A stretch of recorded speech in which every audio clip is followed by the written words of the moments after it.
Good afternoon, roofing community. Welcome to the Roofers Toolkit Live. My name is Adam Sinkus. You all know my partner in crime, Josh Russo. We are excited today to really dive into what makes a great website. I think we see it a lot, and obviously we have a little bit of an eye for what the difference between a great website is and what Yahoo's landing page in 1995 looked like. For those of you that have never done it, go check out archive.org and you can see your favorite websites as they appeared back when they were, back when the internet was still in its infancy. We have come a long way from that. So today we're gonna dive into kind of three key areas that make a website really impactful.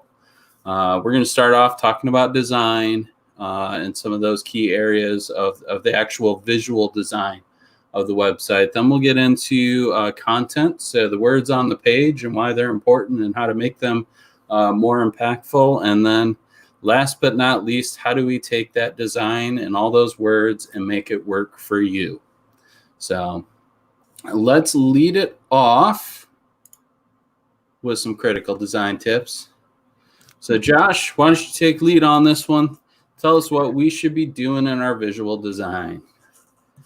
Absolutely. So like Adam said, it's not 1985 anymore. And it's not, 2015 when Marty went into the future.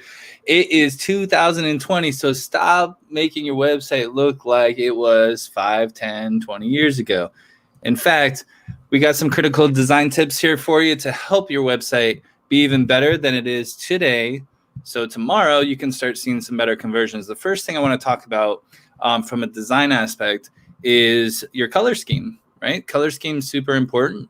You have a logo, right? Your logo is black or white, or it has colors. Ours is up there in the corner. So you can wait, that way. Yep, that way. It's either black or white, has colors. Hopefully it doesn't look like My Little Pony puked on the screen with a rainbow of assortment colors, but you're going to have a logo and you're going to have shapes to that logo. It's going to be round, it's going to be square, it's going to be triangular, whatever your mark or shape is. So we have like a triangle, and you can incorporate all these things into your website. So the different shapes, different boxes you have on your site can match that.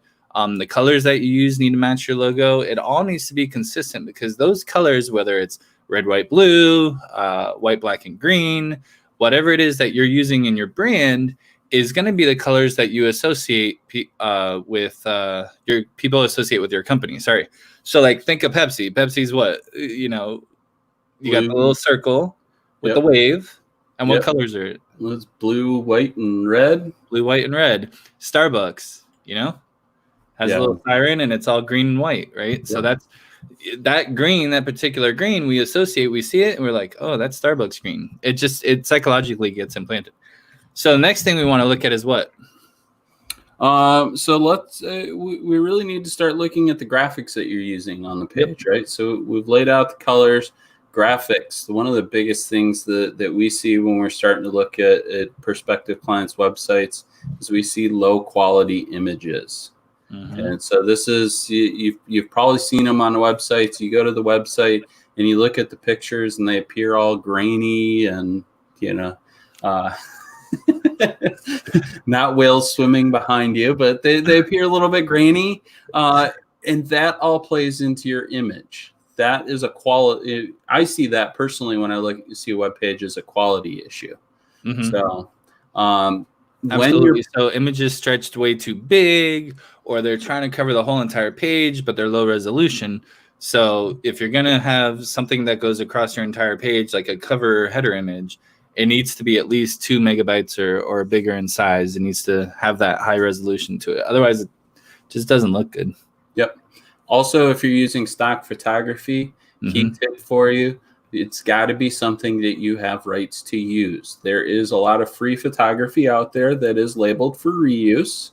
And so when you're searching, if you're pulling images off of Google or stock photography site, make sure that you have rights to reuse them on your website. Otherwise, you can be held responsible for stealing content from people. So. Yeah, exactly. That's a good point, Adam. So with Google, if you're just grabbing an image off of Google and you're posting it to your website, that actually is not, that's copyright infringement.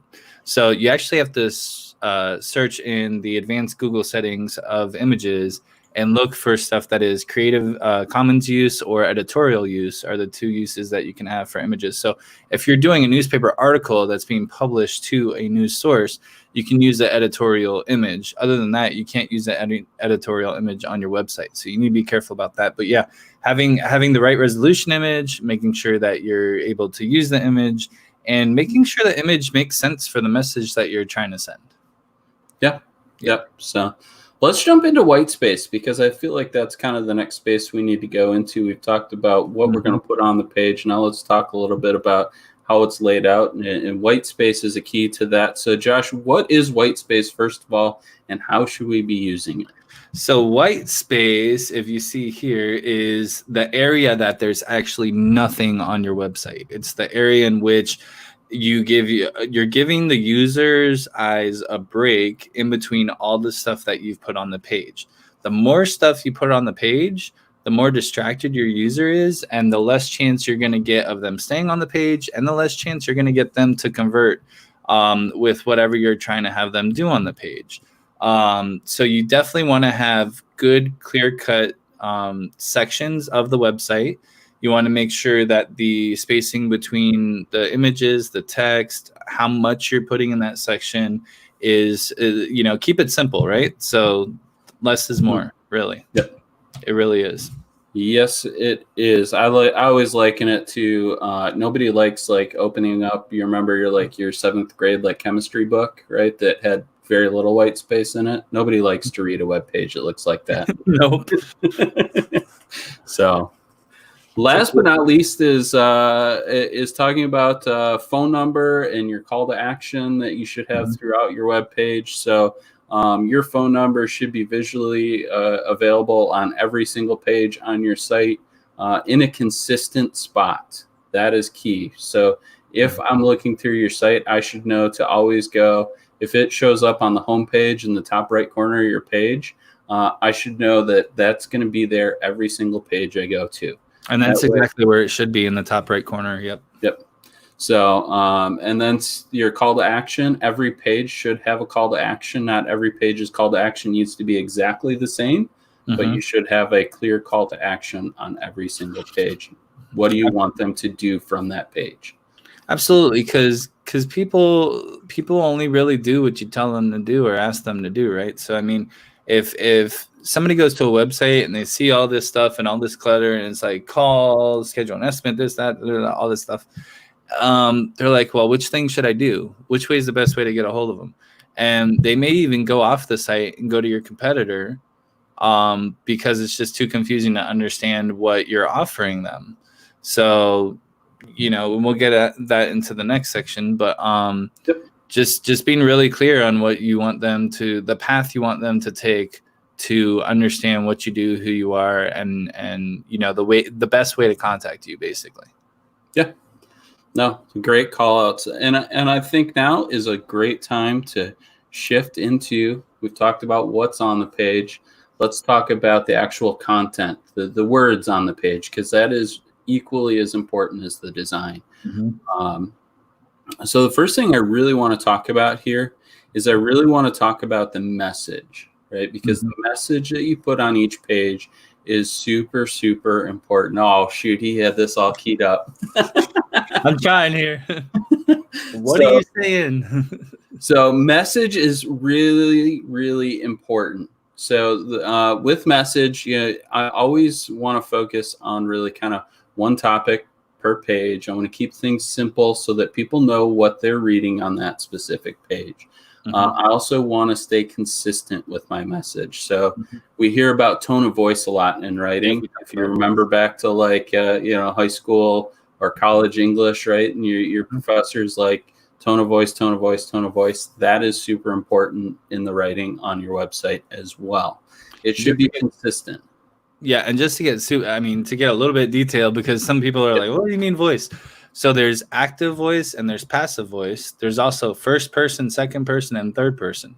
So if you're saying, typically homeowners, blah, blah, blah, and they should, be careful of blah, blah, blah, versus you should check these things on your roof. You should, right? So there's a difference between a first person, second person, third person, and an active or passive.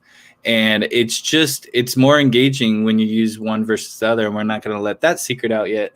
But that's what we do, is we figure out how to get that connection with your customer on your website and get that thoughtful content so that they can hear the story, connect with you. And most of that sales process is done. So the thing about a website and the thing about content is that is part of your sales process. Yep. And 75% of the sales process is done before a representative of your company gets contacted by a potential customer. So gone are the days, like we were in the DeLorean, gone are the days of a website being an online brochure. It is much more than that. And thoughtful content is part of that key. Yes. Key to the puzzle, I should say. Yes, it is. But there are some things that are important beyond just the message in your content, because content is also one of the key ways that your page gets found on the internet, right? Right. And I don't know about you, but I know my search habits when I am not doing search for our stuff is if I have to go beyond the first page of Google, I am either going to search something else or I'm going to find something on the first page of Google. Yeah, especially if you're just doing for leisure, or if you're really trying, we're either using the internet for two things, leisure, or we're trying to solve a really important problem as quick as possible. Yep. So to do that, message is important, but there's two other pieces that are a big part of that puzzle. And the first part is word count. And Josh, I'll let you actually talk about word count because you actually taught me this a long while back, and I always appreciated the way you explained it. Yeah, absolutely. So if I can remember the way I typically explain this to anybody, is 300 words is like 2 to 3 paragraphs. Good paragraphs, 4 to 5 sentences each. 300 words is barely enough to consider your content.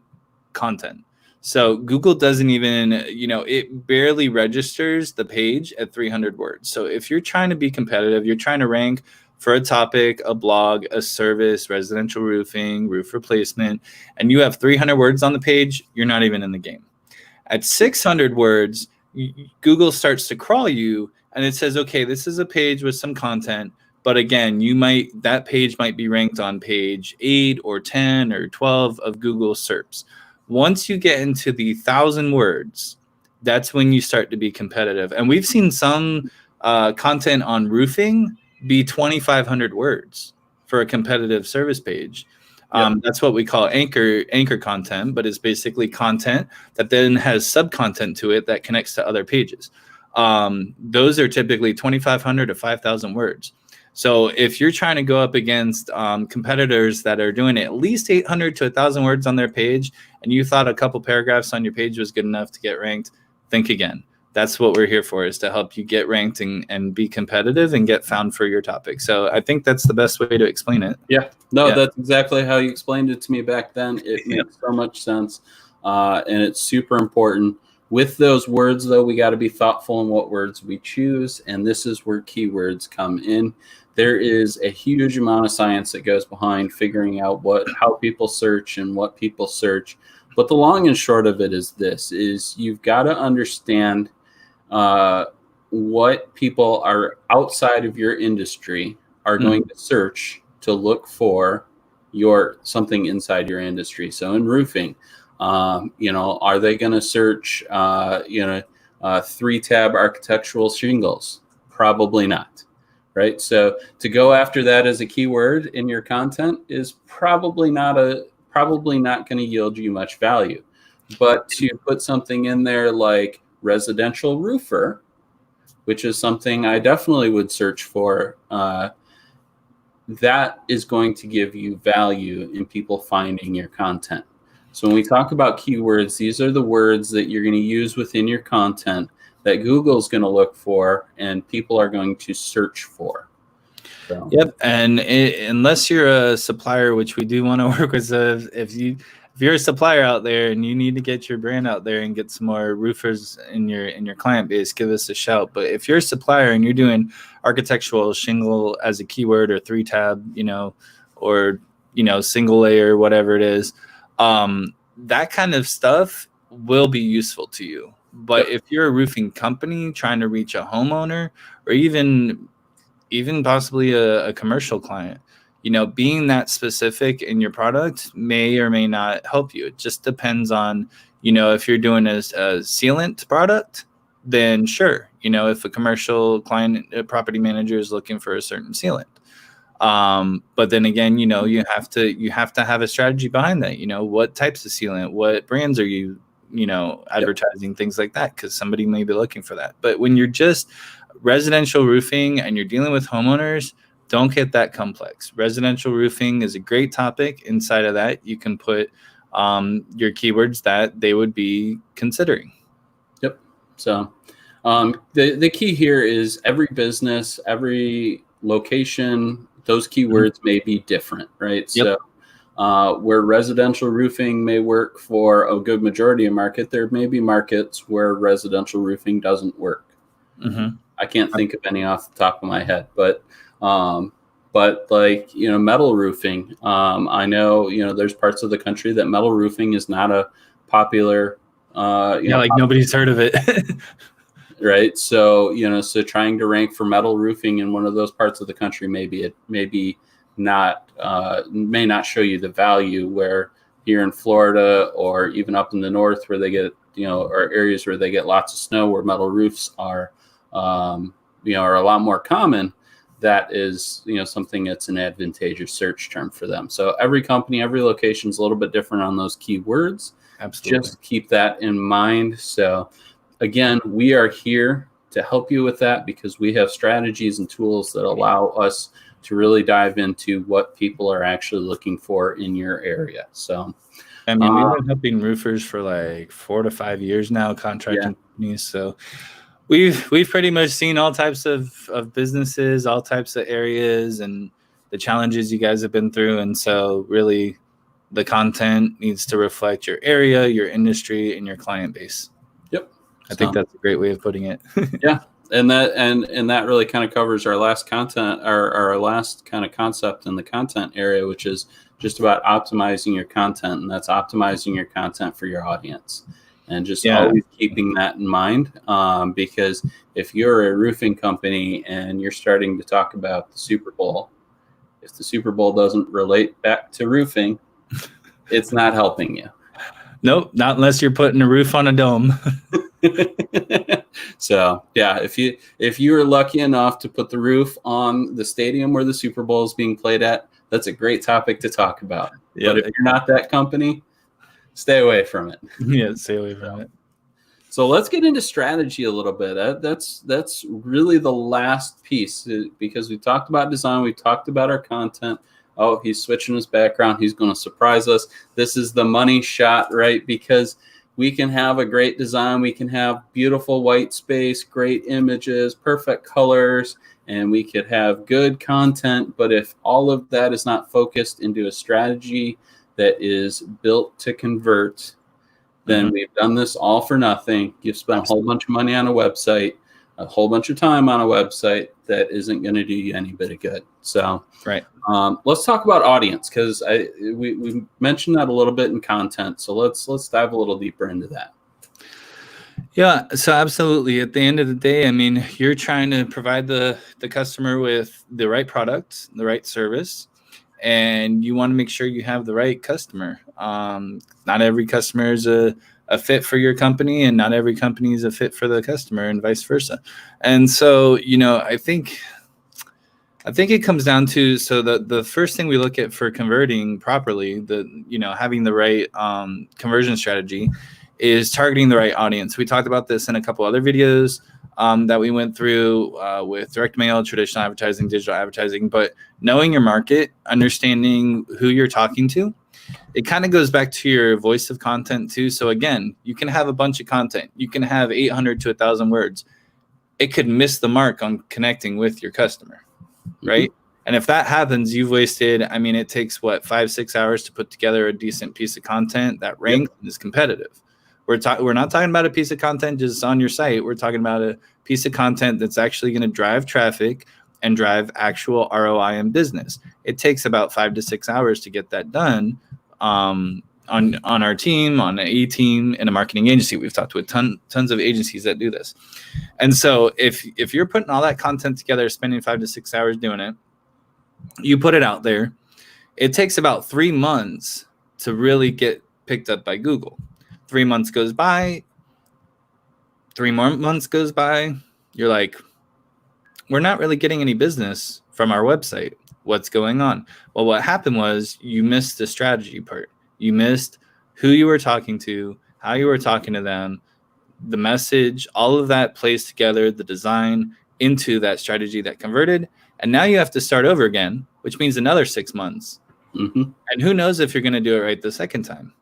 So that's why it is really important to have, either if you're, we know some of these companies are big enough to have their own in-house marketing team. That's fine. We can help them. We can help you guys with that. Even down to a small company that's just starting up. The point is, you don't want to take 10 years to get to where some people take a year to get to because they've done strategy correctly. Yep. So, yeah. I always liken the basis of my strategy is always what's in it for my customer. Right. That's the first question I ask as a business. What's in it for my customer? And that's where I start the basis of my strategy at. We talked a couple weeks ago now about the USP, the unique selling proposition. That is like a key area to start in your strategy. And once you have that, everything else can build off of that. And so I think it really takes some time to understand exactly who your audience is, what you're trying to get them to do when they come to the page. Are you trying to get them just to call you? Are you trying to get them to fill out a form? Are you trying to get them to buy something instantly online from you? All these things, I've seen all these things on different roofing web pages. They all have a practical application for different pieces of the business. So, but what are you trying to do once you get them to the page is really that next critical piece in the strategy. And something I just thought of, I mean, we talk about it all the time, but I forget to bring it up. There is a buyer methodology. There's a buyer journey process, right? So, first you're aware of the problem. Then you go trying to find a solution for the problem. Then you got to choose a company that's going to fix the problem, or the service or the product that's going to fix your problem. So a customer might go and look at 3-4 competitors before they decide to call you. And what's going to pick you over the competitors is everything we talked about, a simple website, ease of use for them to get to you, understanding what you provide, who you are, talking to them in the proper voice, to where, you have a much better chance. I'd say probably a 80 to 150% chance. I know, like my math teacher would say, you can't have more than 100%, but you can if it's that much, if somebody's 3 times more likely to use you over your competitor, you can have that. So, having these things in play are going to give you that advantage over your competitors to get business from them, basically, is what I'm saying. So, yeah. Yeah, no, I think that's really important. I think, this all leads into that inbound strategy that we talk about a lot, that we've talked about a lot over the last few weeks. And one of the things I always love about the inbound strategy is the time it takes to convert an inbound lead versus an outbound lead is considerably less. The energy is less because if they have taken the time to research you, understand what your company is, how your company solves their problem, and contact you, most likely they are at a point where they are ready to make a decision. And so, that has always been, in our case, in our website, if we get a quality form fill out, it's almost a guarantee that we're going to close that sale. Yeah. I'd say it's like a 80 to 90% close rate. Yeah. because they've already done research on us. They already seen our work. They'll call me and they'll say, I've been to your Facebook. I looked on Google. You came up right away. I looked at your work. And then I'll say like, oh, what websites did you take a look at? What'd you think about them? And then it's just like, do you want us to do that for you? Yeah, sure. It's a lot easier than finding a stranger out of a crowd that you think might be the person that wants to do business with you. But again, it's all about having the right target audience. So the last piece on strategy, and then we'll kind of wrap up for today, is just about maintaining value through your entire website. So thinking about the ROI, right? So if you have a website out there, if you have any advertising out there, right, the first thing you should be looking at is, am I going to get a return on this? Because if you don't get a return on any of your marketing efforts, you need to stop those marketing efforts, refocus, reshift, and find something that will convert and get you a return on that. Websites can get you huge amounts of return. So if you are not getting a return on your website, you need to look at your website and go, why? Right? And most often I find the biggest why is because it's on page 4. Yep. No joke, a good website, and we've seen this, a good website in any business, whether you're a lawyer, a roofer, anything, construction, plumbing, a good website literally can make or cost you millions. An opportunity, not an expense, but an opportunity, or it could make you millions. Like we've seen it. A good website could get you 50, 60 leads a month. With all this stuff, working together, leading to your website as the sales system for your company can get you 50 to 80 leads a month, which what the average roof in the US is like 7,000. So 25% close rate. We've done these numbers before, but say your company is industry standard. So your website each month is worth about $100K to you. Yep. $100,000 your website's worth every month if you put it together properly. Most people, 85% of companies we're looking at, probably 90% of companies we're looking at, don't do it right. They may have a great front page. Their interior pages, the service pages, don't have enough content to even get noticed by Google's bots. Therefore, you're never going to rank on them. Yeah. Yep. Yeah. No, I think, I think it's huge things. All of these pieces work together. And if you're not at least realizing what you're paying into your website and your digital marketing effort and getting that out of it, then you need to reevaluate your strategy. Yep, absolutely. I agree. Or hire us. Either way. Yeah. Hey, shameless plug, right? That's what we're here. Shameless plug. So let's kind of wrap up here. Do want to plug so we are still going on our $749 a month for 1 year of digital marketing services for your new and upcoming first year, second year roofing, restoration, plumbing, contracting company. Yep. So basically you get, it is a super, super good deal. You are going to get a website. We're going to give you our digital foundation in there, get you started off on the right foot. So a website that includes all the stuff that we talked about today, our digital foundation, and we're going to build some of that SEO for you over time that is going to help keep your site current on Google and build your Google rank so you can show up on that first page sooner. Fresh content every month, great customized website, all of that stuff for you for $749 a month. I mean, that's something we normally offer for 3 to 4 times that.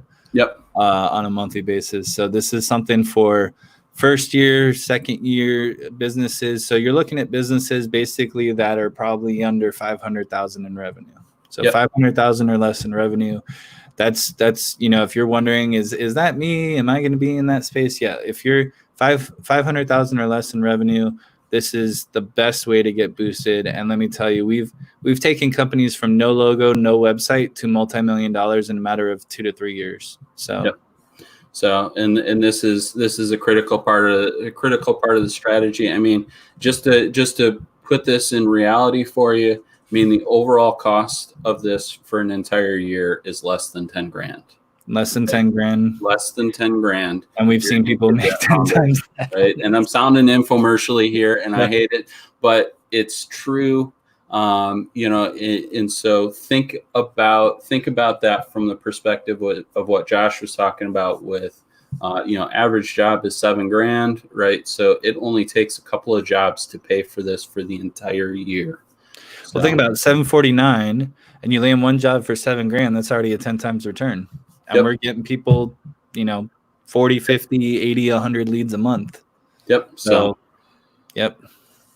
we want to do this for you guys. It is a really, really awesome program. We are full in on helping you guys out. If you fall outside of this, we do have some other programs that we can look at for you as well. If you're going, gosh, I'm just not sure what I can afford right now, let's have that conversation. Yep. We are here to help you guys out. Even if you just want us to look at your webpage and just really get down to the nitty gritty of what's going on and understand your company a little bit more, we'd be more than happy to have that conversation with you. So yep, we offer 3 audits. We offer a SEO audit, a content audit, and a website audit. So any of those 3 things, if they're not correctly done in your marketing strategy, basically is what we're saying here.